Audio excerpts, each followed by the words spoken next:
Hello, everyone from Chelsea Fan TV. I hope you're all doing very, very well. And I hope you're all having a fantastic Friday evening. Good to see you all in the building. Let me just sort that out. There you go. Good to see you all, guys. Good to see you all on this Friday. Coming up to the Brentford game tomorrow. That is where the action is going to be. In West London, a lot going on around Chelsea. Even in the midst of the window being over, you are still seeing activity. You are still seeing incomings that will be featuring for Chelsea. Not necessarily at this moment in time, but they're going to be here, and we might as well embrace them. And Emanuel Amega will be joining Chelsea in 2026. This is what we're hearing, and it is a shock in terms of the timing, but it's not a shock in terms of the transfer. I mean, I've heard plenty about this transfer beforehand, and I think to be honest with you, it's just it's a signing that if you think where we are right now, what Chelsea are looking to do, and where we're going as a club. It makes sense. You can justify it. I mean, I look at Nicholas Jackson's situation. I look at a player who I really like, Mark Guiu. I'm a big fan of Mark Guiu, but if it doesn't work out, you need someone else to come in. And then you look at the injury that we've had with Delap and potentially João Pedro playing as a 10 at times. You need as many bodies as you can get. And I'm not surprised whatsoever. Listen, big up to everyone. Smash that like button if you haven't already. Subscribe to the channel. We're also going to be previewing Brentford as well.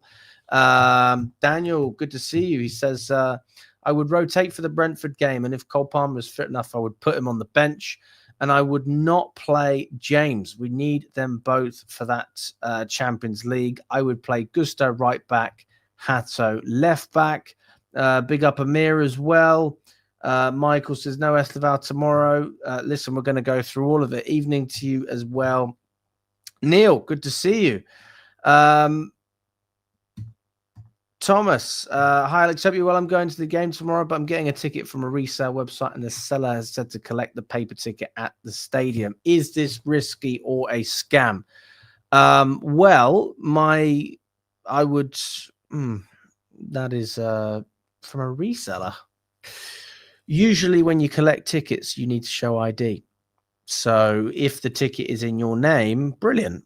But if the ticket's not in your name, then I would have a question mark about how you can prove it's yours and why they would give it to you. So slightly concerning, but I don't know who this reseller is or anything like that. So not really much else I could say. I'm going to send a link to Kev as well. If he wants to join in, he can. I've got an early start tomorrow, and I managed to finish a little bit earlier today as well, which is why I'm able to do a slightly earlier evening show. I know a lot of you prefer it when I do it earlier, but my schedule doesn't really work too well. Anyway, let's get started with the news first, and then from there, we will talk about Brentford. Fabrizio Romano was the one that reported this news. I'm not sure if it's original, to be honest with you. I don't know if he was the exclusive. Here we go. But this is one of the retweets we had. So if we go on Fabrizio, there you go. It is exclusive. Chelsea will sign Emanuel Amega in 2026. Pre-agreement done. Here we go. CFC anticipate Champions League and Premier League clubs keen on Emegha as he wanted to stay at Strasbourg and lead them in Europe. And then when he does join Chelsea, it will be on a 7-year contract from 2026. He's Dutch. He's a Dutch striker, presumably quite young as well. I don't know how old he is. Yes, he's 22. So he's a very young player. He's quite tall as well. He's 6'5", so bigger than well, a similar size to Delap, maybe a little bit taller than Delap. He's huge, massive player. Yeah, so 6'5", 22 years old, from Holland. What else can we find out about this guy? Let's have a look and see what else people have been saying. Listen, I don't know. I would be lying to you if I said that I had been watching him regularly. I would be lying to you. I haven't been watching him regularly. I haven't been watching Strasbourg regularly. I will start to watch them more. I'm going to be doing a watch along on Sunday for their game. So come and hang out for that one if you want, guys. It'll be around sort of 4 p.m, 3:30 UK time on Sunday. I'll be doing a watch along for that game. And we'll see where this goes. But as it stands, I would say that Strasbourg are moving in a good direction. Chelsea are moving in a good direction. I'm intrigued by Strasbourg and how they can maintain their form on last season, bearing in mind they've lost some good quality players. They've obviously lost Santos, Petrovic, and now they're going to lose their striker as well. But that doesn't mean that players like Ben Chilwell coming in, he's obviously got a 2-year contract at Strasbourg. That's a permanent deal. Kendry Pyers, Mike Penders. These are players that can help as well. So I'm looking forward to seeing Strasbourg play, and I'm hopeful that they can maintain a level. But at the same time, European football, they didn't have it last year. It's difficult when you're not a club that regularly competes at that level. Neil says Pender's not looking great at the moment. Well, that's not ideal. But it's early days, so you've got to give players time to settle wherever they are. So I'm not gonna make my judgment just yet. We have a picture of the new signing, Emegha, in Cobham. That's right at the training ground. And listen, he's got the new shirt. He's holding it up. When he says that he's actually going to be signing in 2026, I mean, are we talking about January here? Does that mean January or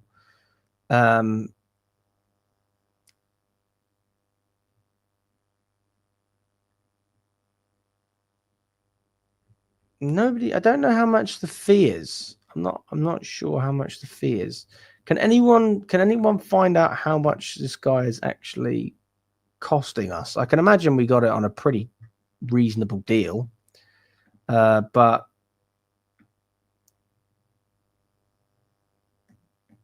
all right, I want to find out when they say 2026, is that January or is that the summer? That's what I want to know.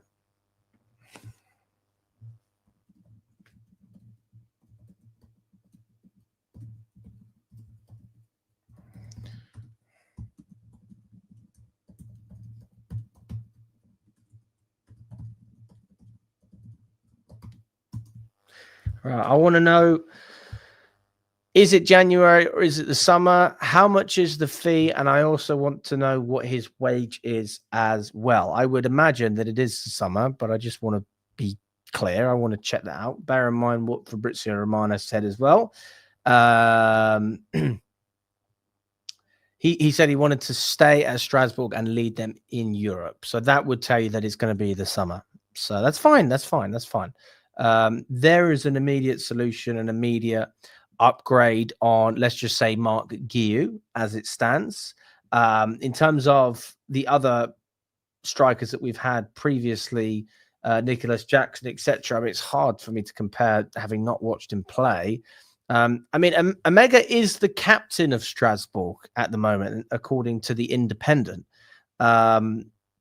And he became notable as one of the brightest young strikers in Europe last term, scoring 14 goals and getting 3 assists in 27 appearances in League One. He has opted to stay at Strasbourg for another season and will move to Stamford Bridge next summer, beginning a 7-year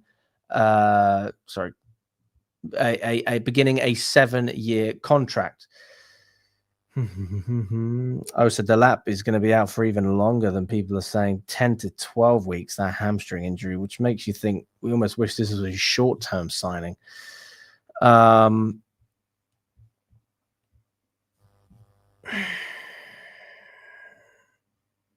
It's only been 11 days since the transfer window's closed, guys.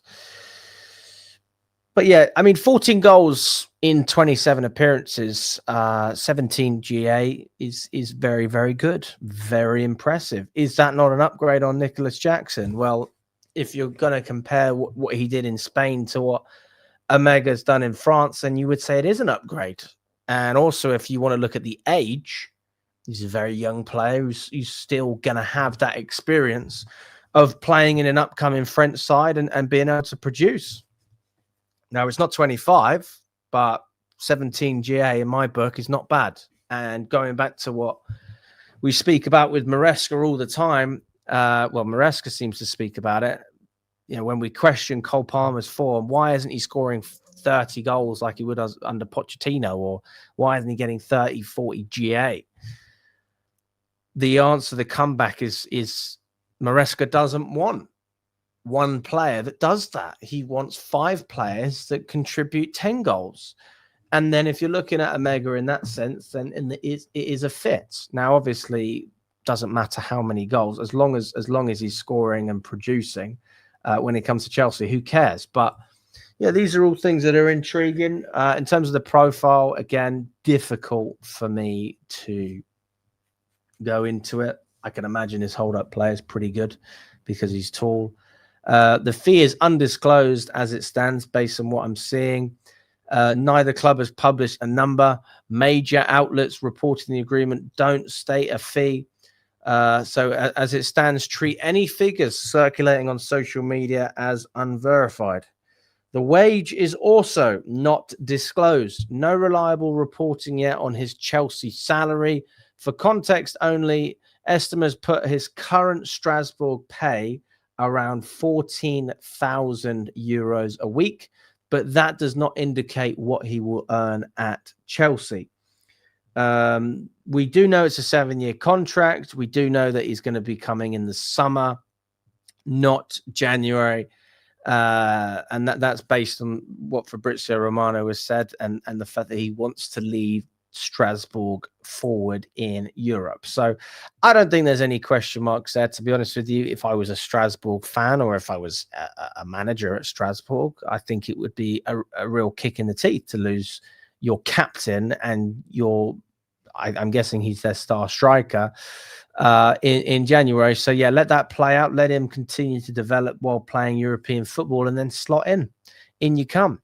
And we are going to see that that spine which is starting to build.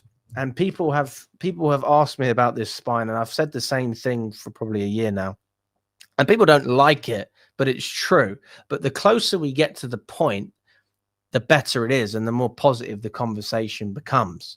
Because who was our spine 2 years ago? Who was it? And who is our spine now? Did they have ups? Did they have dips in form? Did they have poor moments where concentration could have been better, a lack of quality, a lack of focus?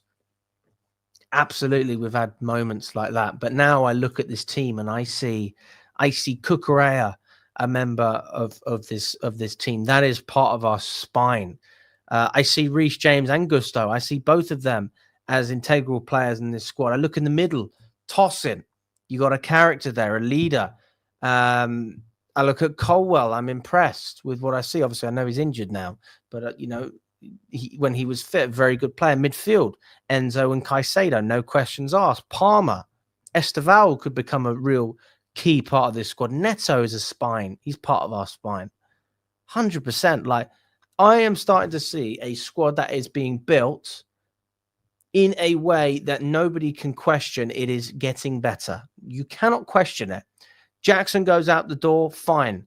Who are we getting in? We're getting in Emegha. Is he better than Jackson in the Premier League? Nobody knows. Is he better than Jackson was when he arrived to Chelsea in terms of the form in his country? Jackson was in Spain, Emegha in France. I would say that Emegha is probably in a position where he's going to come to Chelsea as a more experienced player with more credibility, right? We know what to expect more so than we did with Jackson. So I'm not going to complain with this one. For me, it's a good deal, and I don't think we'll be getting ripped off because we've literally gone. I need my other phone really, but we've literally gone and we've gone. Yeah. Hello, mate. Just calling about this player, Emegha.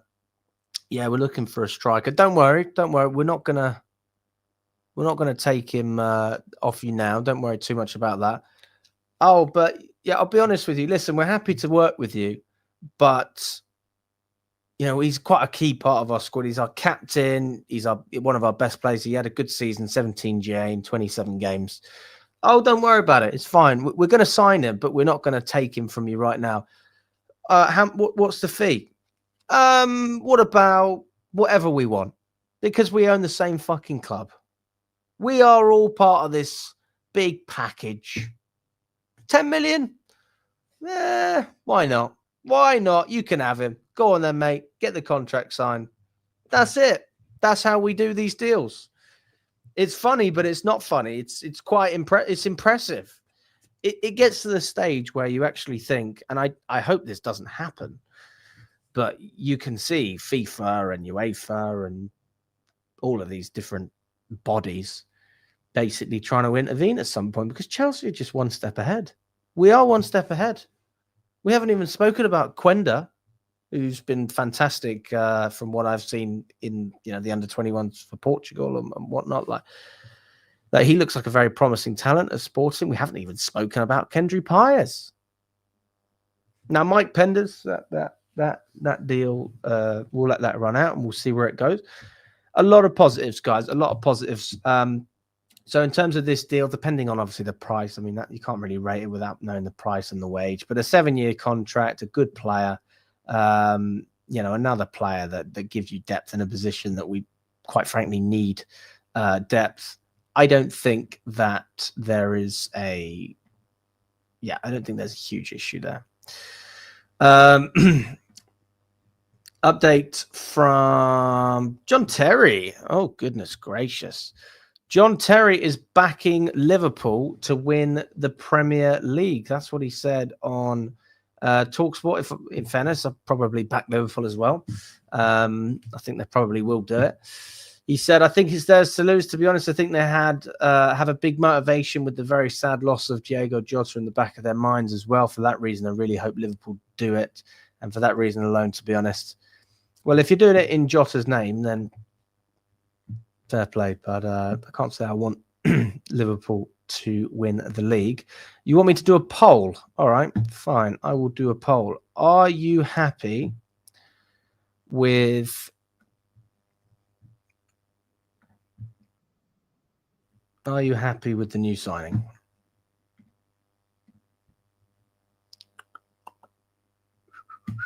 Here we go.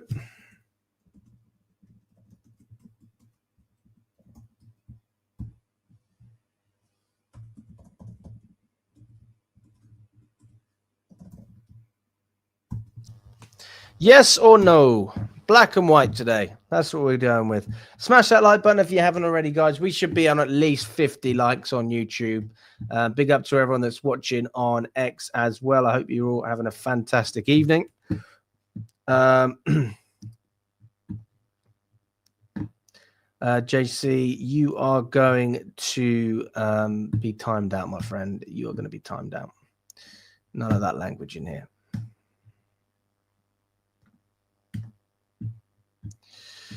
Okay. Okay, let's move on to Brentford, guys. Let's move on to Brentford. Where do we start on Brentford? Where do we start? First of all, I want to say that Brentford away is one of my favorite away days and one of my least favorite at the same time. I feel kind of both ways about Brentford. It's so easy to get to. It's local. It's pleasant. It's a nice area. It's a nice stadium. The away section is great.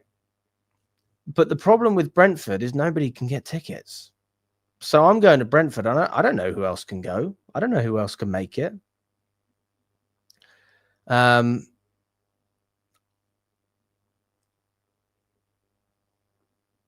So I don't really know anyone that's going. I mean, father will probably be there. That's literally all I know about. So that's why I don't like Brentford, in all honesty. But in terms of the football, this is a ground that we have struggled against Brentford for a long time. We've struggled against Brentford. They have a very good record against us. I've seen us lose 4-1 at the Bridge. I saw us draw against them last season. It felt like a loss. I saw us, if I'm not wrong, we lost the season before under Poch. Double check that. We either lost or drew. And the season before that under Graham Potter, we drew the game.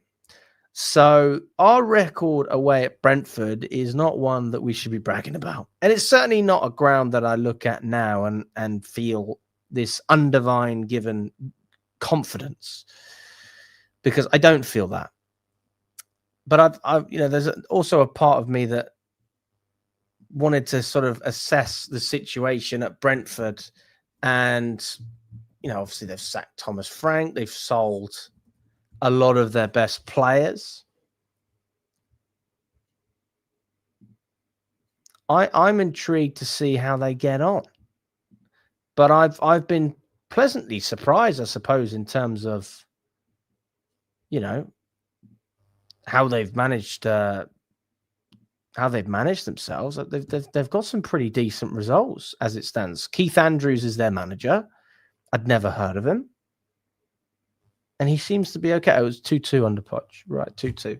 Yeah, so 3 draws. And they've beaten us at Stamford Bridge numerous times. So actually, since they've been promoted, if I'm not wrong, Brentford's record against us has been pretty good. I almost look at Brentford away now and think about Bournemouth. Maybe not to the same extent, but if we go to Bournemouth, I feel like it's going to be a tough game, but I think, oh yeah, we'll win that. Like, we'll be fine. I just don't know what it is about Brentford. Something about it just doesn't make me feel confident, because every time we go there, we don't win. The last time I saw us beat Brentford was when Thomas Tuchel was our manager. But that being said, I think we can still do it. Of course we do. I wouldn't be talking about positive things if I didn't think we can grind out results. In a weird way, we are in a blessed position where we have had a little bit of rest. Not everyone. Reece James, obviously a prime example. Caicedo, players like that from South America. There's been comments about whether they're going to be ready to play this game. Obviously, traveling so far. But I think all in all, if we're just talking about quality, you would expect Chelsea to come out on top.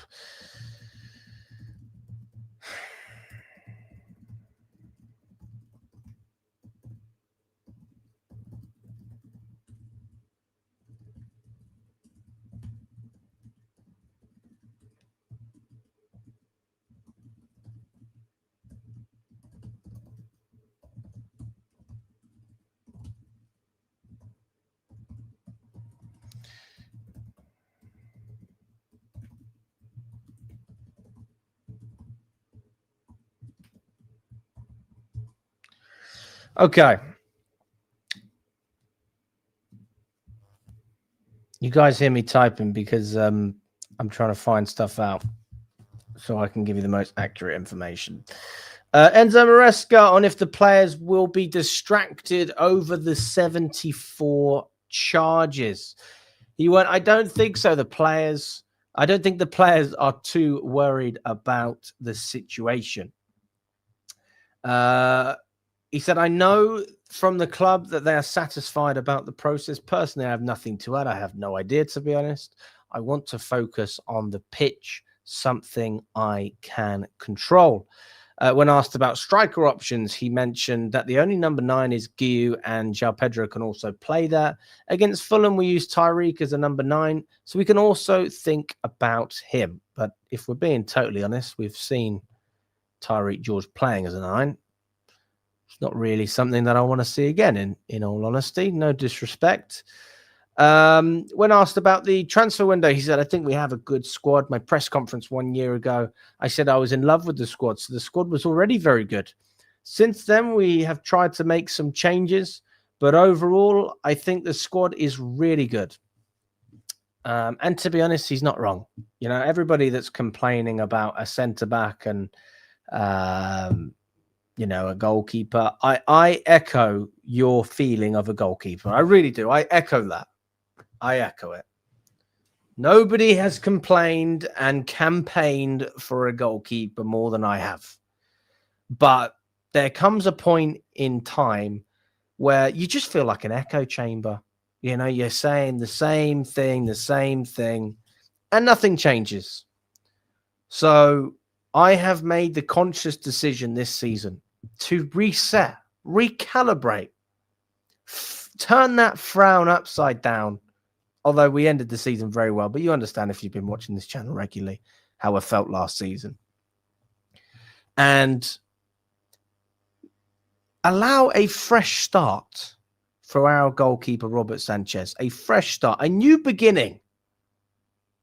Do I believe he deserves it? It doesn't matter what I believe. It doesn't matter what you believe. It doesn't matter. Because whatever we believe, the same thing happens. You keep seeing Robert Sanchez in goal. So I have nothing to say about our goalkeeper. I have nothing more to add. I've said everything that I needed to say. I've said it all. If there is anything new that we need to add to this conversation, brilliant. We'll address it. But as it stands, I think Sanchez has been fine.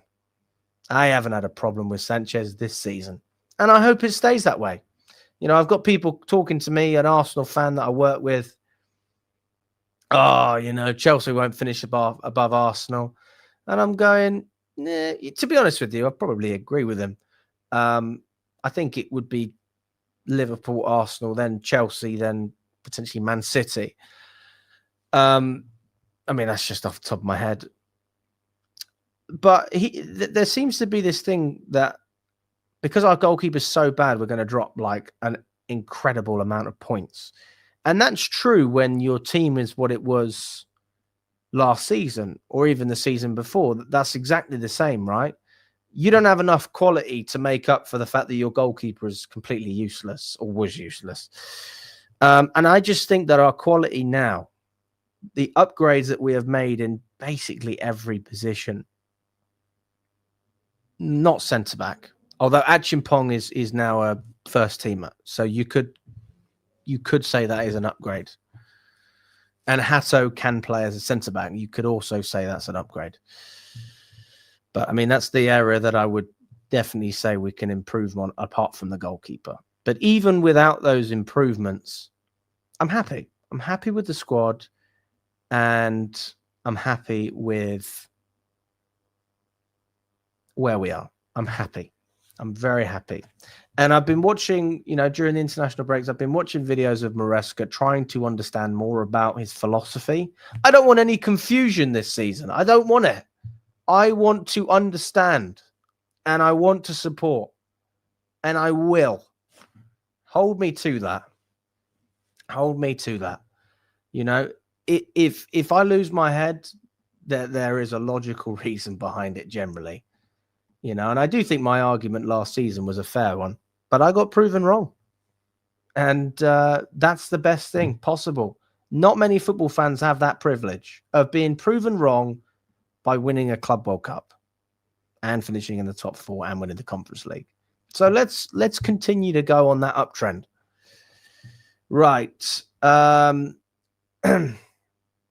Right. The referee will be Stuart Atwell for this game.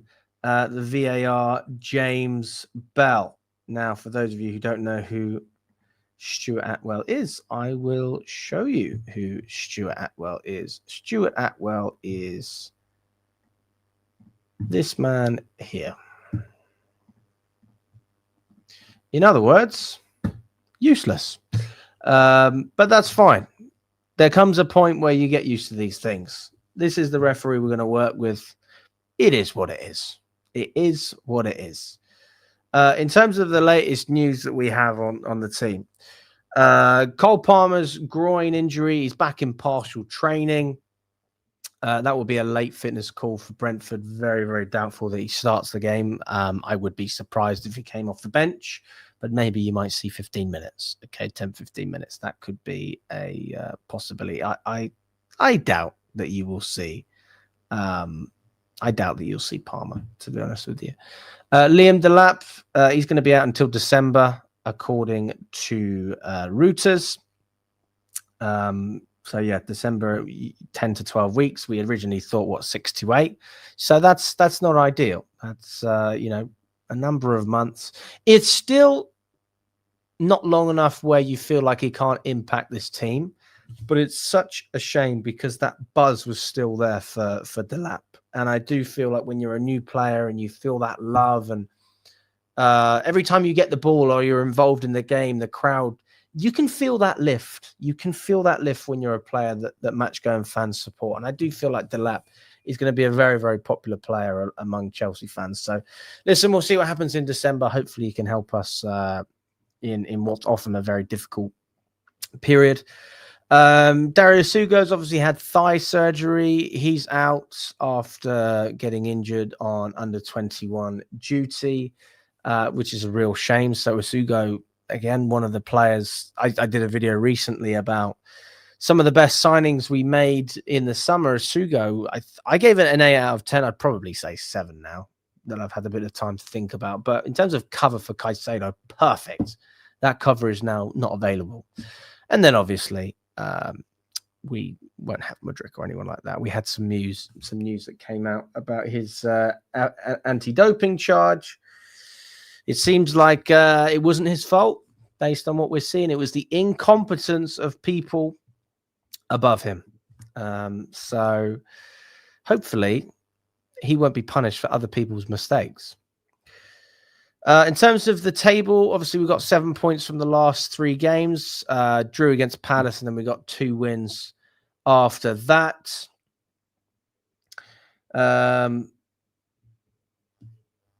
From Brentford's perspective, Keith Andrews is their manager. And in terms of squad updates from their perspective, I don't even know a lot of the players they have now because they sold so many of them. We know they've got Jordan Henderson, who joined on a 2-year deal. He left Ajax to come to Brentford. Wissa's not there, and Buemo's not there. They do have a new player called Dango Atawara. He's their record signing. So they signed him for £42 million. He is their club record transfer. So if you don't know who he is, this will give you a little bit of an indication. Yes. So this is a player we should potentially be wary of. What else?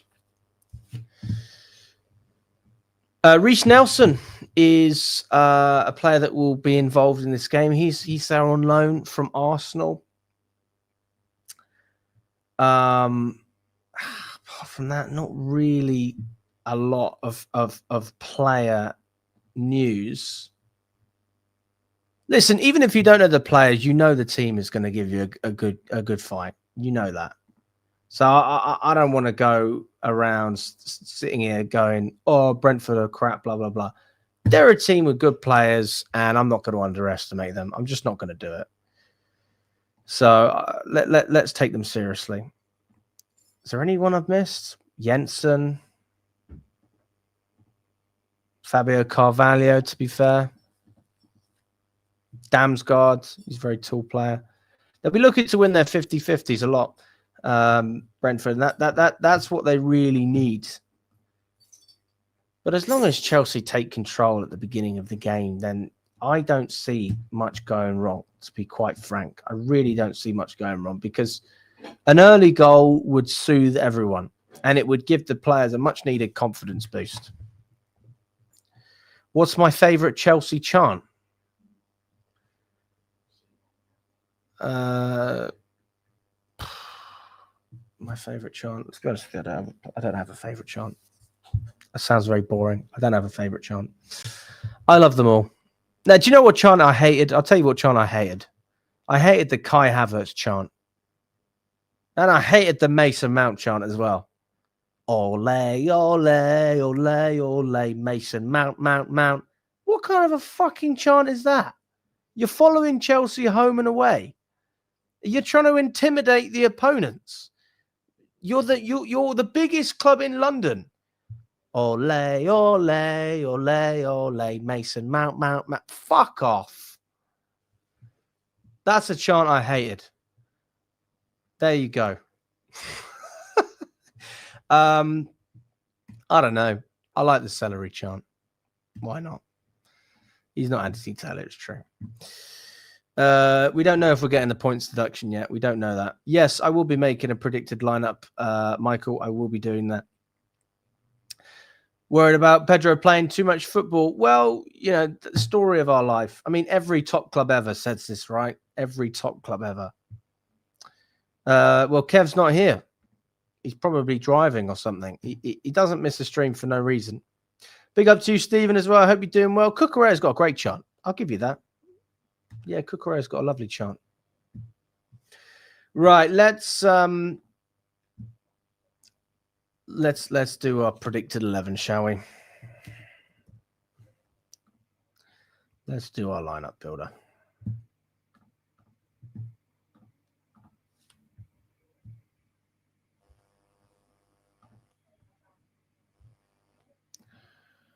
(43-1). All right, we don't need to talk about Sanchez anymore. I spent enough time on him. Okay. You let me know in the chat, people. Who would you have? Let's start on the right. Go on then. Let's start on the right.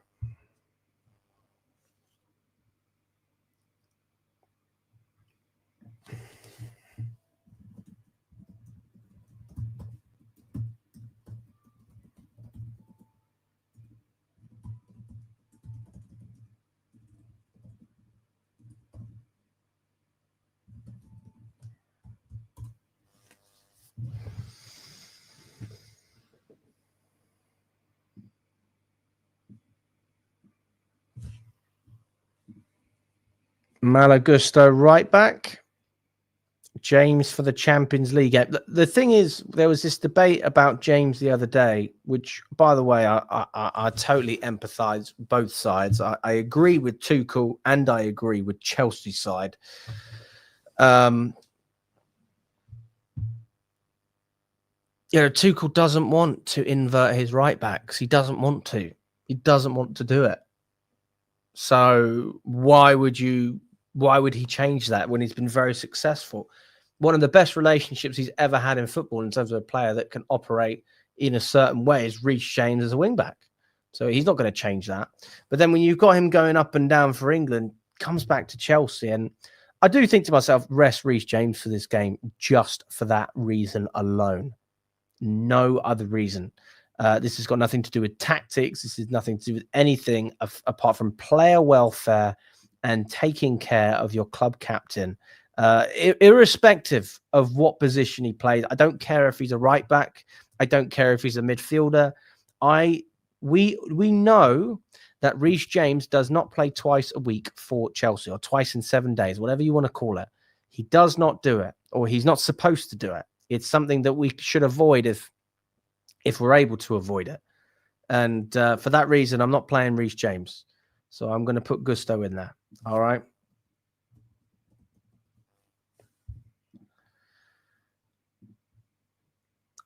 We'll go into the middle centre backs now. Who do you want on your centre back? And specify. Who do you want on the left? Who do you want on the right? Neil says Tosin and Trev. You want Cucurella on there as well.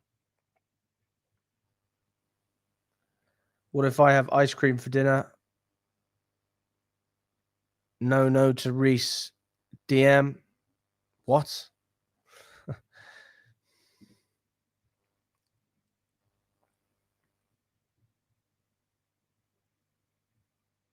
The most common formation that's been used by Brentford is a 4-2-3-1. Just to be really clear, guys, that's the most common formation. So we'll almost be going like for like in a way.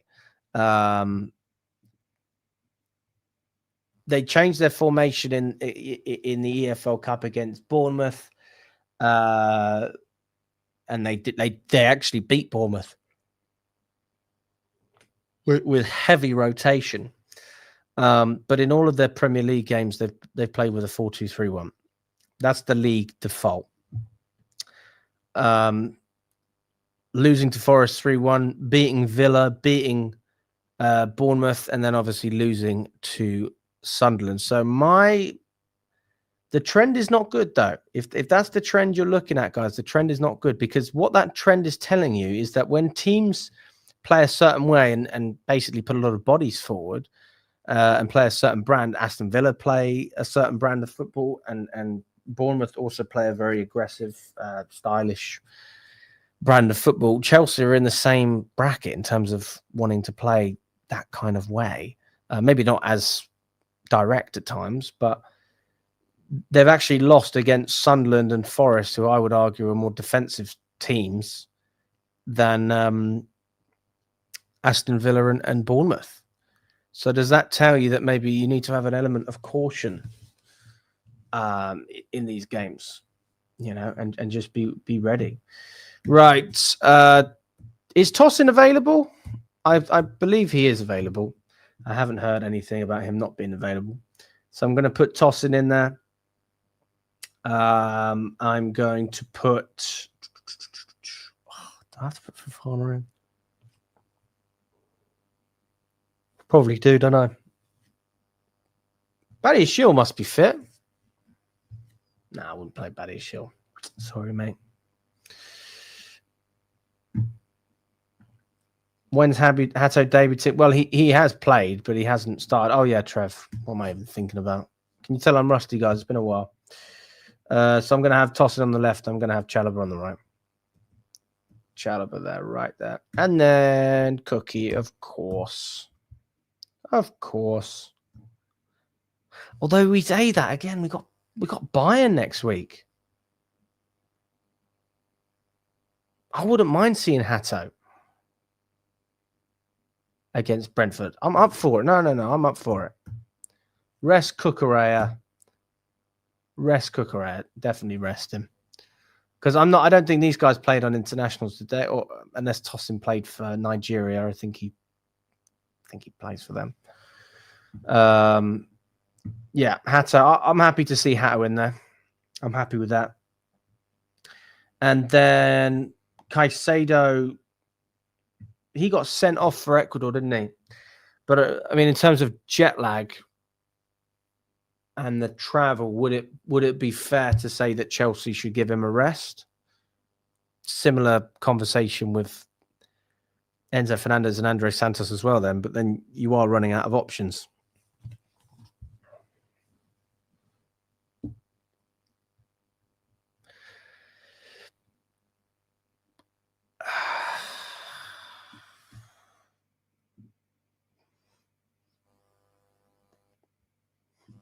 I think Caicedo will play.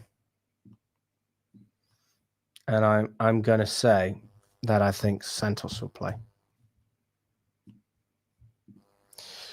And the reason I say that is because I just think that Caicedo can handle playing in between. And I wouldn't say that Santos is necessarily the right fit to replace Caicedo. Esugo is. But I wouldn't say that Santos is like a... I mean, you're never going to have like for like exactly, but you know what I mean when I'm saying that. Santos gives you a lot. He can defend, but I'd like to see him a little bit further up the pitch, similar to how Enzo does it. I'd like to see him given that opportunity. And then I do think that Fernandes will start against Bayern Munich.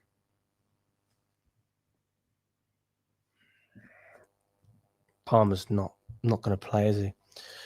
So then who do we have in the 10? We've got Esteval, we've got João Pedro, and then that means you've got to put someone else up top.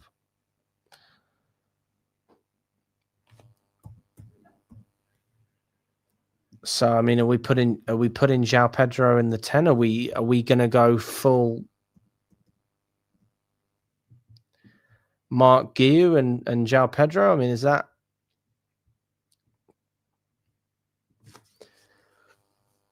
me personally? I would be happy with that. I would not have a problem with it. And we got Garnacho. Fuck, totally forgot about Garnacho. I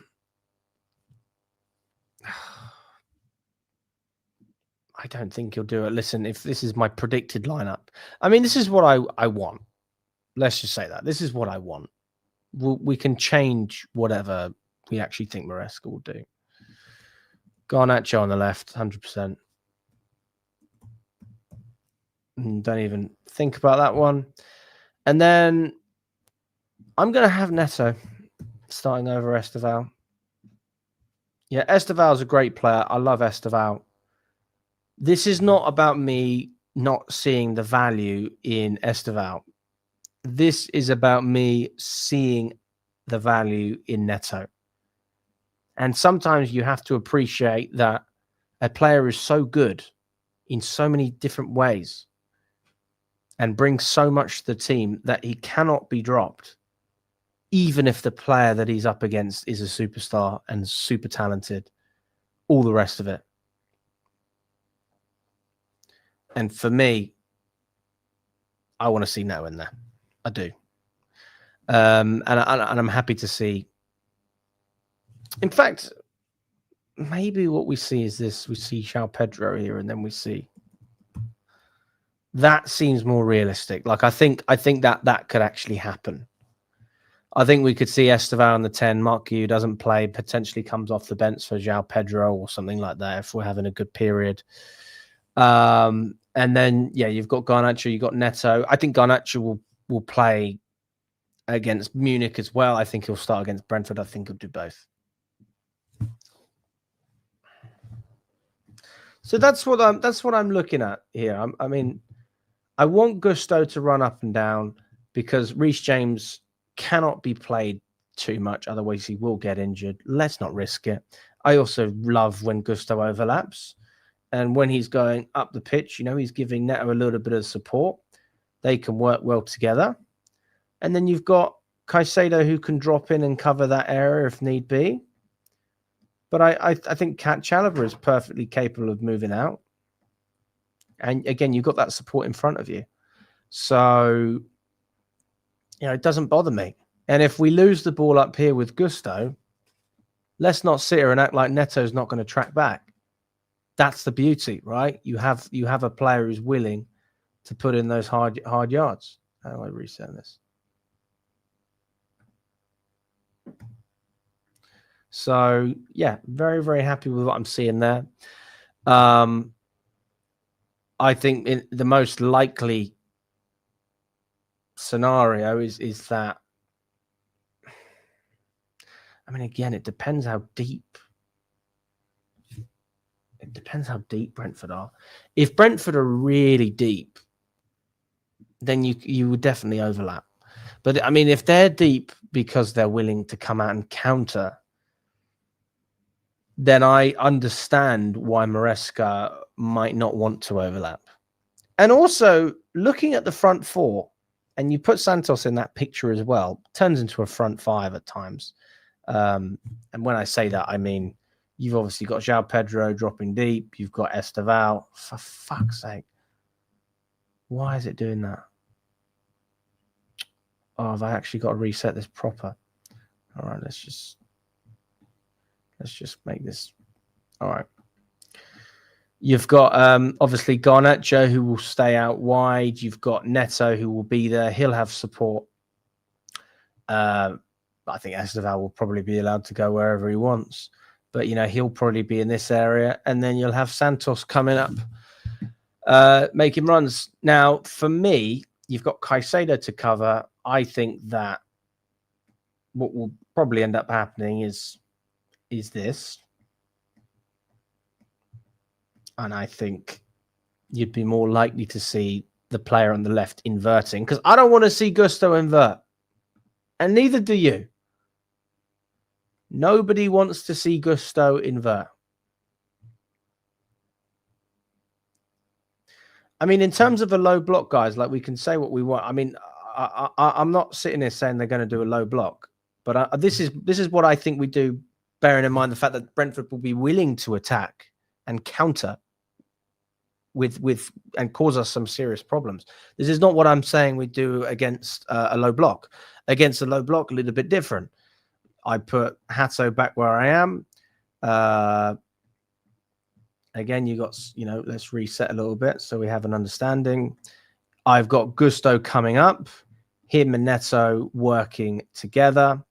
All right. And then I've got link up here. I got Garnacho isolated. And then I think that you'll still see Santos, making runs, but you'll probably have Caicedo and Santos a little bit deeper in that case. And this, this is what I'm seeing in that case. But it does leave you a little bit vulnerable on that right-hand side when you lose possession. But then again, am I going to feel confident that Neto's going to track back? Absolutely. Do I feel the same about Gusto? Yes. So I'm not seeing players there who are not willing to track back. They're clearly willing to, put in a shift defensively, but obviously it's just a more physical role. But yeah, that's what I personally think we should do. That's not saying that overlapping is wrong. Everybody knows, if you've been watching this channel, that I'm a huge fan of overlapping. But in the case of Maresca potentially wanted to just control counterattacks and take control of the center of the pitch, again, Brentford's formation is the same as us based on what I'm seeing at the moment. It was a 4-2-3-1 in every single Premier League game so far. That is a direct like for like player in every single position. So how can you change that to give Chelsea some sort of advantage? The answer is you push Santos further up and you invert Hasso. And if you haven't watched the sort of masterclass that Maresca's done, that then gives you a 4 against 3 in the midfield. Or a 4 against 2 in some scenarios, but yeah, probably a 4 against 3. So you will always have an extra man in there unless they put someone else in as well, which I don't think you'll see Brentford inverting their right back or their left back. I just don't see that happening. That last time I checked, when I was watching teams like Brentford, they don't do that shit. That's a Chelsea thing. We sort of revolutionized what a right back can do in terms of inverting, and a left back, all the rest of it. I don't have a problem with it. If it works. That the key word, it has to work.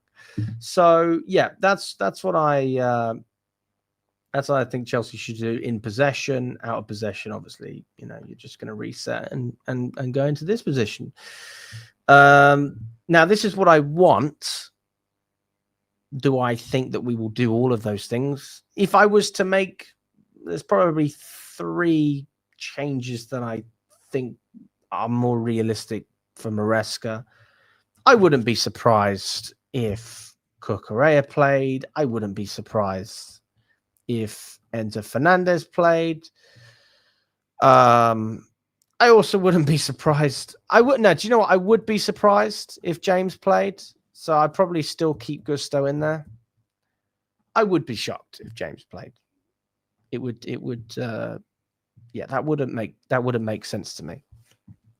So that's what I actually think Maresca will do. But the changes that I would make, 2 tweaks. I'd have Hato and I'd have Santos. And then you have Cucurella fresh for Bayern. You have Fernandez fresh for Bayern. You have James fresh for Bayern. And you have Garnacho, who needs to get minutes in this team, like João Pedro, Neto, a lot of these guys. It's still early in the season, so I don't have a huge issue with every single player playing twice a week at times. In modern football, that is just the way it goes. That's the way it is. You might not like it. You might like it. players ultimately need to take care of their bodies so that they're in a position to be able to push hard. And there are some players who will struggle with that. There's other players who won't. I am concerned for Neto this season. Like, he had a great injury record last year with us. It wasn't an issue. Was always available. His record in his career says otherwise. So hopefully this isn't that year. I don't want to jinx it. I'm also, hoping that we can keep João Pedro fit, because if he gets injured, then we are fucked. I think Chelsea are a serious team as long as the main bulk of our spine is available. Now, Colwell was a huge miss, but what we've learned is that we can still keep clean sheets without Colwell. We just struggle to build out, and that's where tossing comes in. Fine, you can work around that. If you then lose a Caicedo or a João Pedro, you've then lost your ability to score goals. Score goals with João Pedro, be stable in the midfield and control the pitch from that. So as long as those players that I have on the screen right now are available, I am very, very confident that Chelsea will be a serious team. Whether we're a serious contender or not, like, we'll have to see what happens. But that is we'll see what happens. Now, Keith Andrews at Brentford. One of the things that people may know about him is he is a former set piece coach, and he was Brentford's set piece coach. So he obviously took over from what's his name? We signed Brentford set piece coach. I can't remember his name. What's his name? Let me know in the chat. Anyway, we signed Brentford set piece coach. Presumably Keith Andrews was the next one to fill that void. Last season, Brentford conceded the fewest set piece goals in the league and were strong on attacking restarts. And that emphasis carries over for them. So set pieces is definitely something that we need to think about. We need to be aware. And then in terms of their ability to score an open play as well, like, don't underestimate what Brentford are able to do, and don't underestimate the fact that they don't have many big names now. They are a team that work for each other. They are what a team is supposed to be. I don't think Brentford go down. I honestly thought at one point they would, sort of before the season, especially with the Wemo going and now Visser and basically selling all of your best players. I think that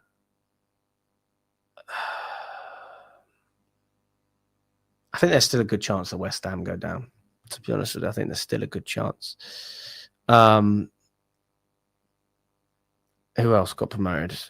Leeds, there's a good chance that they go down. I think it's between Leeds and West Ham for a relegation spot.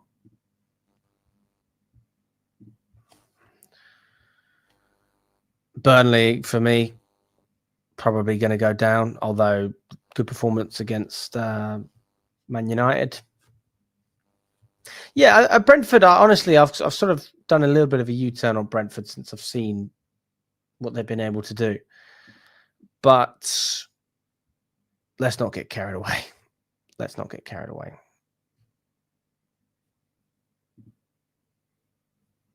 Bottom six, fair enough. But yeah, all they care about is staying up. So for Brentford, that's a successful season. And I say fair play. With the amount of money you're investing and the players you're selling, understandable that they'd be in the bottom six. If I was a Brentford fan and we stayed up, I'd be happy. Of course I would. I'd be chuffed. Absolutely chuffed. What's my score prediction for this game? I mean, let me know your score prediction in the chat, guys.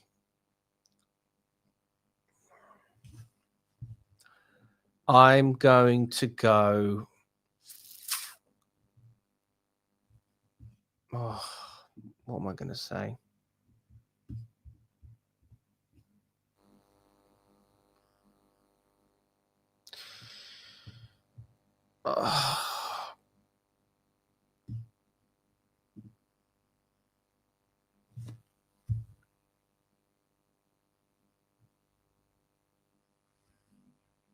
1-1. My prediction is 1-1. We never win. We never win there. And I'm looking at what Brentford have done this season. They haven't had a game they haven't scored in. No Palmer. I could see us scoring more than one goal, to be fair. But also, Brentford are pretty solid defensively. Do